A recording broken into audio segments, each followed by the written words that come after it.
नमस्कार, मी स्वरा. तर आज आपण निरफणसाची कापं करणार आहोत. ते निरफणस तर माझ्या बाळानं लपवून तू ठेवला आहे. तो देतच मला नव्हता. दे. त्याच्याकडून मी हळूच फणस घेतला आहे. त्याला विचारलं, काय "काय करू? करू?" तर त्याला काय माहिती आहे करू? ह्याच्यापासून कापं तयार होतात आणि त्याला ते भरपूर आवडतात. पण त्याला ते सांगता येत नाहीत कारण तो लहान आहे. तर इथं मी त्याच्याकडून निरफणस घेतला आहे. आता हा निरफणस आपण मधून कट करून घ्यायचा आहे. असे ह्याचे 2 भाग पाडायचे आणि ह्याचे आपण 4 भाग पाडून घ्यायचे आहेत. त्या उभ्या कट केलेल्या भागांमध्ये अजून एक भाग पाडून अशा प्रकारचे तुकडे करून घ्यायचे, जेणेकरून आपल्याला कापं करण्यासाठी सोपं पडेल. आता हा निरफणस दिसायला सेम फणसासारखाच असतो, पण हा आतून मऊ असतो आणि वरून त्याला काटे नसून वरचा जो भाग असतो तो त्याचा हिरवा असतो. आता आपण जी तुकडे केली होती त्याच्यावरची सालं अशा प्रकारे काढून घ्यायची आहेत. इथं आपण सालं काढून घेतलेली आहेत. आता वरचा जो मऊ भाग आहे तो देखील काढून घ्यायचा आहे. तर त्यानंतर आपल्याला ह्याची छान अशी कापं पाडून घ्यायची आहेत. ज्या प्रकारे आपण बटाट्याची काप करतो तशाच प्रकारे ह्याची थोडीशी जाडसर अशी काप ठेवायची आहेत, जेणेकरून ते छान असे मऊसूत भाजतील. ते एकदम असे क्रिस्पी होणार नाहीत आणि आपल्याला ते एकदम कुरकुरीत असे करायचे नाहीत. तर ते आतून मऊ आणि वरून थोडेसे क्रिस्पी असे आपल्याला ते करायचे आहेत. तर इथं आपण अशाच प्रकारे सर्व काप काढून घेऊया. इथं मी अर्ध्या निरफणसाची कापं काढून घेतलेली आहेत. आता आपण ती स्वच्छ धुवून घेऊया. इथं मी ती कापं स्वच्छ धुवून घेतली आहेत. त्यामध्ये आपण आता मीठ टाकून घेऊया. मीठ टाकून ही 15 मिनटं अशीच ठेवून द्यायची आहे, जेणेकरून त्याला छान असं मीठ लागेल. एक 10 मिनटं ठेवली तरी चालेल. मीठ लावून ह्याला 10-15 मिनटं जेव्हा आपण ठेवतो तेव्हा त्याला थोडं पाणी सुटतं, ते काढून टाकायचं आहे. आणि त्यानंतर अशा प्रकारे लाल तिखट टाकून पुन्हा एकदा आपण ह्याला छान असं चोळून घ्यायचं आहे. लाल तिखट लावल्यानंतर देखील आपण 5 मिनटं ह्याला असंच ठेवून द्यायचं आहे, जेणेकरून तिखट मीठ ह्याला छान असं लागेल. आता ही कापं मॅगिनेट करताना इथं मी भरपूर सारे मसाले वापरत नाही.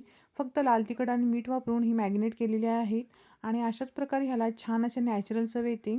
आता आपण ही कापं छान अशी घोळून घेण्यासाठी इथे मी तांदळाचं पीठ आणि रवा मिक्स करून घेतलेला आहे आणि पॅन देखील आपण छान गरम करून घेतलेला आहे. त्यामध्ये तेल टाकलेलं आहे.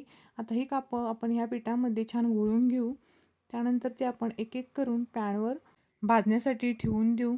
इथं तेल गरम झालेलं आहे. आता इथे मी एक एक करून ही कापं पॅनवर ठेवून देते. आता ही कापं पटकन भाजण्यासाठी इथं आपण कापं पूर्ण ठेवून घेतल्यानंतर त्यावर एक पाण्याचा हबका मारून 2 मिनिटासाठी झाकण ठेवून कापं छान अशी शिजवून घ्यायची आहेत, जेणेकरून कापं पटकन शिजतात आणि आतून ती छान मऊ होतात. इथे तुम्ही पाहू शकता एका बाजूने एक 2-3 मिनिटासाठी मी कापं भाजून घेतली आहेत. त्यानंतर लगेच पलटी मारून घेतलेल्या आहेत. खूप वेळापर्यंत ही कापं तशीच ठेवायची नाहीत, नंतर ती एका बाजूने करपून जातील. आता मी पलटून पुन्हा एकदा तेल घालून घेतलेलं आहे. कापं आपल्याला भाजली की नाही समजण्यासाठी इथं मी चिमट्याने थोडंसं दाबून बघितलं आहे. कापं आपली पूर्णपणे आतून भाजली आहेत. आता ती थोडीशी वरून क्रिस्पी करण्यासाठी मी 1-2 मिनिटासाठी पुन्हा एकदा त्याला पलटून ठेवलेलं आहे. वरून थोडीशी ती क्रिस्पी करायची आहेत. कापं मस्त भाजून झाली आहेत. ती मी आता टिश्यू पेपरवर काढून घेते. कापं मस्त अशी आपली भाजून झाली आहे, तुम्ही पाहू शकता.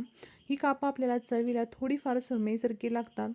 तुम्हाला जर कुठे निरफणस मिळाला तर ही कापं तुम्ही नक्की ट्राय करून पहा आणि जर ती तुम्ही केला तर ती कशी झाली हे मला कमेंट करून नक्कीच सांगा. तुम्ही सुरुवातीला सांगितले बाळाला निरफणसाची कापं भरपूर आवडतात, तर त्याच्यासाठी इथे मी प्लेट करून घेतली आहे.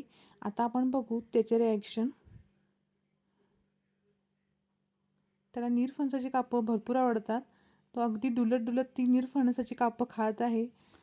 कोकणवाल्यांना ही ताट बघून नक्कीच आठवण आली असेल, कारण माझी सासू कोकणातल्या आहे आणि त्यांना ही कुळथाची पिठी, निरफणसाची कापं भरपूर आवडतात. त्याचप्रकारे त्यांना अनेक रेसिपीही येतात आणि त्यांच्या कोकणातील रेसिपी आणि माझ्या चनगडी रेसिपी पाहण्यासाठी तुम्ही उत्सुक असाल तर माझ्या चॅनलला सबस्क्राईब करा आणि व्हिडिओ आवडला असेल तर व्हिडिओला लाईक नक्की करा. त्याचबरोबर व्हिडिओ शेअर करायला विसरू नका. धन्यवाद.